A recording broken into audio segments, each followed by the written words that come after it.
여러분 안녕하십니까? 녹화를 다시 하게 됐습니다. 이 지금 소리가 이상하게 돼서 두 번째입니다. 그래도 여러분들은 처음이니까. 우리 지난 시간에 스넬 법칙을 배웠습니다. sin n1 sin i n2 sin r은 스넬 법칙이다. 굴절에 관한 법칙입니다. 그래서 빛의 굴절, 파동의 굴절은 모두 이 법칙을 따릅니다. 이런 법칙에 따른다, 이런 수학적 관계에 따른다 라는 게 되게 신기하죠. 이번 시간에는 이러한 굴절 현상에 대한 예시들을 한번 배워보겠습니다. 물속에 있는 다리가 짧아 보이거나 물컵 안에 넣은 빨대가 꺾여 보이는 것은 실제로 그런 게 아닙니다. 이게 신기한 거죠. 그죠? 실제로 이제 다리가 짧아진 것도 아니고 실제로 빨대가 꺾인 것도 아닙니다. 빛이 굴절하였기 때문입니다. 이런 게 이제 신기합니다.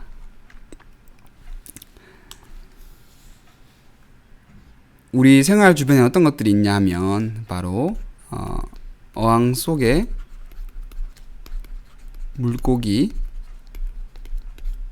크기가 커 보이는 것들, 그 다음에 돋보기를 사용해서 물체를 보는 것들, 이런 것들 전부 다 굴절에 해당합니다. 자, 파동이 굴절하는 대표적인 예는 또 아래쪽에 있습니다. 신기루가 있습니다. 물에 설탕을 진하게 녹인 후 가만히 놓아두면 아래쪽 부분의 밀도가 위쪽보다 커집니다. 이제 이렇게 되면 밀도가 클수록 파동의 속력이 느립니다. 자, 우리 앞에서 배웠던 그 굴절률의 정의를 보면은 파동의 속력은 광속 나누기 굴절률이죠. 그러니까 밀도가 크다는 것은, 파동의 속력이 느리다라는 것은 굴절률이 크다는 것을 의미합니다. 이러한 원리를 이용하면 신기루가 어떻게 생기는지 우리가 알 수 있고요. 우리 사막에서 그 오아시스가 이제 마치 오아시스가 있는 것처럼 보이는 것도 이러한 신기루 현상 때문인데, 우리는 인식하기를 빛이 들어오는 그 방향으로만 인식을 합니다. 그래서 마치 여기에 물체가 있는 것 같아요. 근데 위에도 물체가 있으니까 반사되어 보였기 때문에 여기에 어떤 호수가 있는 게 아니냐라고 이제 생각을 하게 되는데, 실제는 그렇지 않습니다. 빛이 이렇게 휘어져 왔기 때문에 그렇게 보이는 건데, 자, 그러면 어떻게 해서 빛이 이렇게 휘일 수 있는 것일까? 자, 한번 보도록 하겠습니다. 자, 봐봐요. 우리 지금 이렇게 경계면을 그려봅시다. 면을 그리면 위쪽이 밀도가 크고 아래쪽이 밀도가 작다고 했죠. 그러면 이렇게 이제 법선을 그었을 때 빛이 진행을 합니다. 빛이 이렇게 들어온 거예요. 됐습니까? 자, 그러면 원래라면 그냥 이러한 이제 밀도차가 없다면, 굴절률의 차이가 없다면 이렇게 진행했을 거 아니에요. 밀도가 크다는 것은 굴절률이 크다는 것, 여기는 굴절률이 작다는 겁니다. 자, 원래라면 일자로 갈 텐데 경계면이 매질이 더 달라졌으니까 이제 빛이 꺾입니다. 근데 아래쪽의 굴절률이 더 낮으니까 자, 요렇게 원래 가야 될 방향보다 위쪽으로 꺾이게 되죠. 그래서 이러한 현상이 이어지면 요렇게 휘어지게 되겠습니다. 그래서 이제 신기루 현상을 우리가 이해할 수 있습니다. 자, 그 다음 페이지입니다. 신기루는 지표면이 달구어져 뜨거워진 상태에서 자주 발생합니다. 지표면이 뜨거워지면 위쪽 공기보다 공기 밀도가 작아져서 파동의 속력이 커진다. 따라서 빛이 꺾인다. 속력이 달라지니까 빛이 꺾입니다. 그래서 물체가 다른 곳에 있는 것처럼 보입니다. 렌즈도 마찬가지 현상이고요. 우리 렌즈에서 좀 짚고 넘어가야 될 것이 볼록 렌즈, 오목 렌즈가 있습니다. 볼록은 두꺼운 거, 오목 렌즈는 가운데가 얇은 거예요. 볼록 렌즈는 빛을 모으는 수렴 렌즈이고 오몬 렌즈는 빛을 퍼뜨리는 발산 렌즈라고도 할 수 있습니다. 이제 안경은 이제 우리의 시력을 교정하는 장치인데 근시안인 경우에는 오몬 렌즈로, 원시안인 경우에는 볼록 렌즈로 교정을 합니다.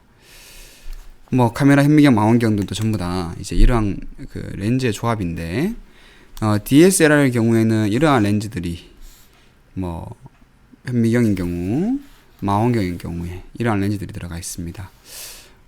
다이아몬드의 경우에는 우리가 이제 굴절률이 2.42 정도가 됩니다. 그러니까 굉장히 굴절률이 크죠.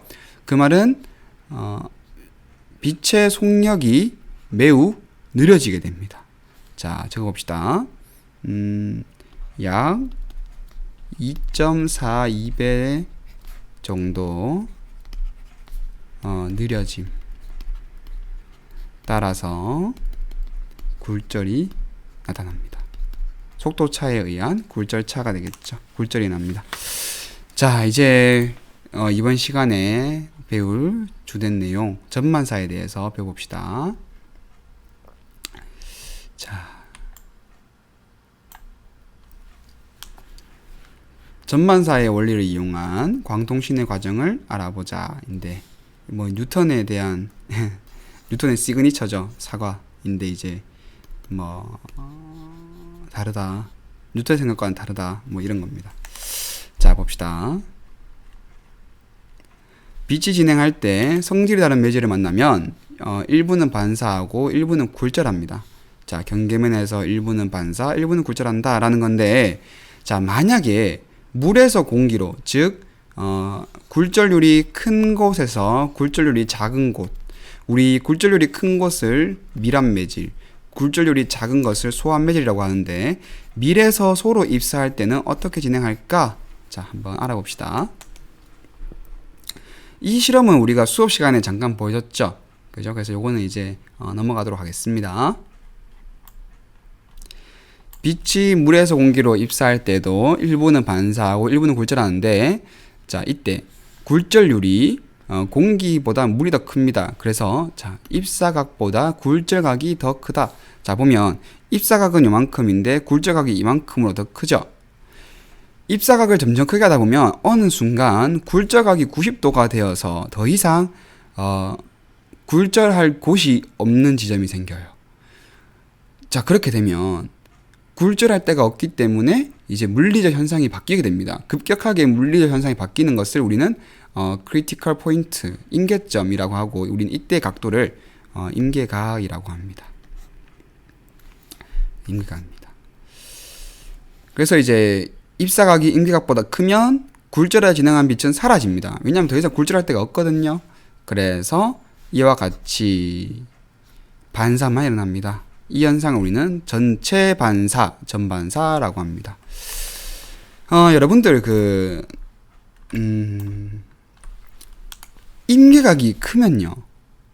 자, 임계각이 매우 크면 우리가 뭐 한 85도 정도라고 합시다. 예를 들어서 임계각이 매우 크다는 것은 전반사가 잘 일어나는 겁니까? 잘 안 일어나는 겁니까? 임계각이 매우 크다는 것은 이만큼의 범위에서는 전반사가 일어나지 않고 요 범위에서만 전반사가 일어나는 거니까 임계각이 크다는 것은 전반사가 잘 일어나지 않는 거고요.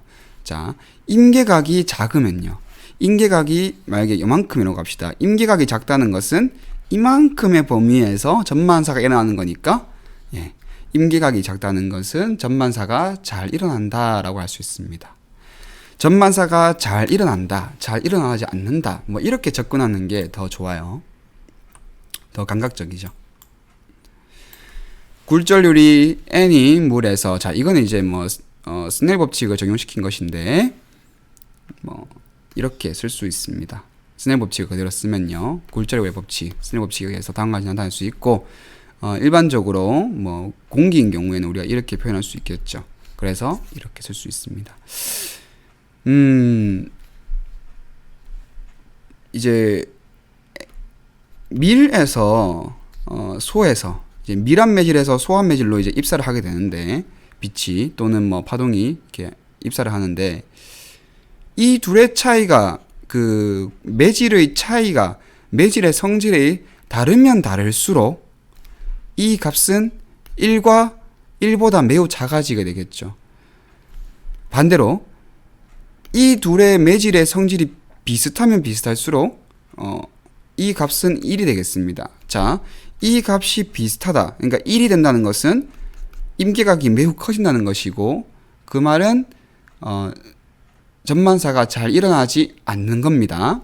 자, 반대로 이 둘의 매질이 다르면 다를수록 이 값은 1보다 작아지게 되고, 그죠? 그러면 그럴수록 임계각도 90도보다 점점 더 많이 작아지는 거니까 전만사는 더 잘 일어난다.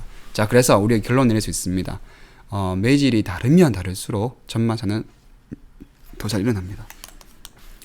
확인하기 3번 풀어봅시다. 물의 굴절률은 여러분들 이거 외워볼 만해요. 3분의 4입니다. 그러면 임계각은 어떻게 되겠습니까? 공기의 굴절률 우리가 1이라고 좀 거치게 두면 사인 시타 C가 4분의 3이 나와야 돼요. 여기 이제 분모에 3분의 4가 들어가는 거니까 분자가 1인 거고요. 따라서 시타 C는 크리티컬 포인트의 C입니다. 아크 사인 역함수 4분의 3이고 이걸 계산을 하면 48.75도 정도 나오게 되겠습니다. 자, 다음 페이지를 가기 전에 우리 이제 다이아몬드에 이용되는 전만사인데 임계각이 매우 작아요. 그렇기 때문에 전만사가 잘 일어납니다. 그래서 안에서 빛이 가두어지는 느낌이 들어요. 그래서 전만사가 잘 일어나도록 세공사는 만들어야겠습니다. 재밌죠? 여러 가지 전만사의 광통신인데, 자, 이거는 이제 우리가 실제로 수업 시간에 한번 해볼 건데, 우리 그 전 페이지에서 이 내용입니다. 이것도 우리 수업 시간에 실제로 실험을 잠깐 해보도록 하겠습니다. 이렇게 보면은 이제 그 위에가 마치 전만사 거울처럼 행동하여서 등 부분이 보이는 거고요. 이제 물 안에 빛이 가두어집니다. 전만사, 이것도 전만사입니다. 광섬유. 빛이 가두어진 전만사 되어서 이 내부에 가두어져 있죠. 광섬유는 빛을 전송하는 섬유의 유리관인데 광섬유의 빛을 비추면 전만사 때문에 에너지 손실이 매우 적은 상태로 빛을 먼 곳까지 보낼 수 있습니다. 전체 반사니까 손실이 거의 없다. 물론 매질에서 어느 정도 조금 흡수가 일어나기 때문에 완벽하게 손실이 없는 건 아닙니다만은 이 정도면 아주 훌륭합니다. 광섬유는 중앙에는 코어가 있고 코어를 둘러싼 클레딩이 둘러싸고 있습니다. 코어는 약, 클레딩은 약 이러한 굴절률을 가지는데, 그래서 코어가 굴절률이 더 크죠? 그렇기 때문에 내부에서 전반사하여서 먼 곳까지 빛이 진행할 수 있습니다. 151쪽입니다. 그래서 이제 발신자가 전기신호를 보내면 송신기에서는 전기신호를 빛으로 보냅니다. 그러면 광섬유를 따라서 빛신호로 이렇게 신호가 가게 되고, 이 빛신호를 다시 전기신호로 변환하게 되고 수신자는 전기신호로 얻게 됩니다. 코어, 클레딩, 이 주변을 둘러싸고 있는 코팅, 이렇게 되겠습니다.